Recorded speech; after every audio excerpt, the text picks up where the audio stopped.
आदिवासियत हम सबके अंदर जिंदा होनी चाहिए।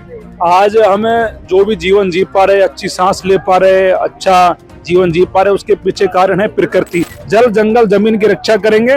और जो सरकारें विकास के नाम पर पेड़ों को काटने का काम करती है, विकास के नाम पर आदिवासियों को जंगलों से निकालने का काम करती है, तो कहीं ना कहीं सरकार की जो नीति है वो दोहरी नीति है। आप भी आज आदिवासी दिवस के दिन यहाँ पर मौजूद है, लोगों से क्या संदेश देंगे इस समाज के अंदर जो लोग इससे जुड़े आदिवासी दिवस? देखो ऐसा है, आदिवासियत हम सबके अंदर जिंदा होनी चाहिए। आज हमें जो भी जीवन जी पा रहे, अच्छी सांस ले पा रहे, अच्छा जीवन जी पा रहे, उसके पीछे कारण है प्रकृति। और आदिवासी जो समाज है, जो कबीला है, वो पूरी देश दुनिया में मौजूद है।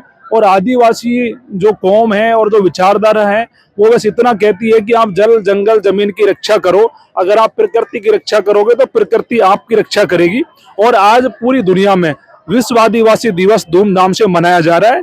और हम आदिवासी कौम में, आदिवासी कबीले में पैदा हुए। आज ये जो बड़ी संख्या में लोग दिख रहे हैं, ये हमारे आदिवासी समाज के लोग हैं।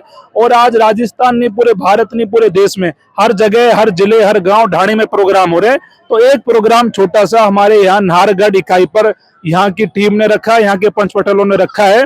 और यही मैसेज है कि हम आने वाले समय में जल जंगल जमीन की रक्षा करेंगे। और जो सरकारें विकास के नाम पर पेड़ों को काटने का काम करती है, विकास के नाम पर आदिवासियों को जंगलों से निकालने का काम करती है, ऐसे मुद्दों पर हम सरकार का पुरजोर विरोध करेंगे।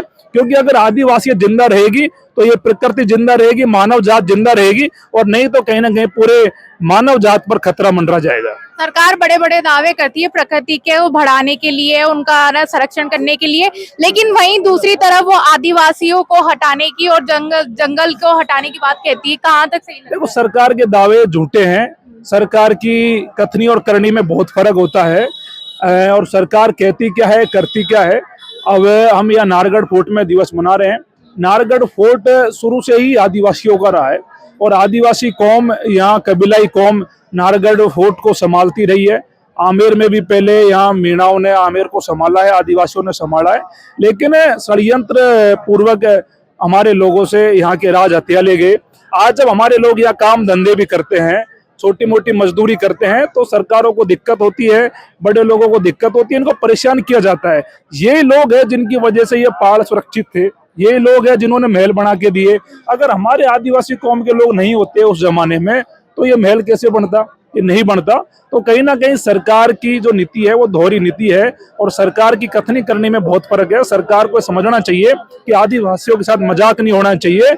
और कहीं ना कहीं जब हमें बहुत बुरा लगता है जब बीजेपी के प्रदेश अध्यक्ष है मदन राठौड़ जी, जो कहते हैं हम देश की सबसे बड़ी पार्टी है, और उनको ये नहीं पता कि आदिवासी दिवस पूरी दुनिया में धूमधाम से मनाया जाता है और हमारे लिए ये गर्व का विषय है। और आज मैं उनका एक बयान सुन रहा था, वो ये कह रहे कि आदिवासी दिवस फर्जी है। मैं कहूँ मदन राठौड़ जी से, मदन राठौड़ जी आपकी पार्टी फर्जी है, फिर आपको कैसा लगे? बुरा लगेगा ना। आदिवासी दिवस हमारे लिए एक सम्मान का विषय है, हमारे लिए एक अस्मिता का विषय है। और हमारे पुरखे पूर्वजों को याद करने का दिन है। और इस दिन हमें पूरी प्रकृति को याद करते हैं, प्रकृति के लिए क्या अच्छा काम हम कर सकते हैं ये हम प्रण लेते हैं। लेकिन इस प्रकार से आदिवासी दिवस का मजाक उड़ाना मदन राठौड़ जी के द्वारा मैं ठीक नहीं मानता। और मैं मदन राठौड़ जी से कहूंगा कि इसका आपको करारा जवाब दिया जाएगा। पुरानी पीढ़ी हो और अब की जो नई पीढ़ी है, उसके अंदर क्या जो आदिवासी समाज है उसकी बुनियादी में क्या फर्क आ रहा है?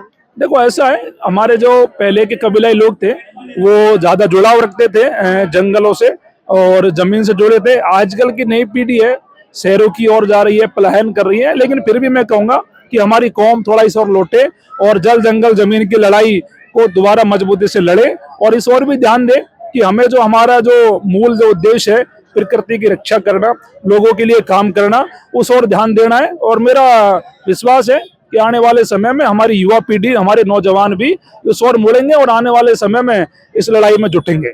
धन्यवाद।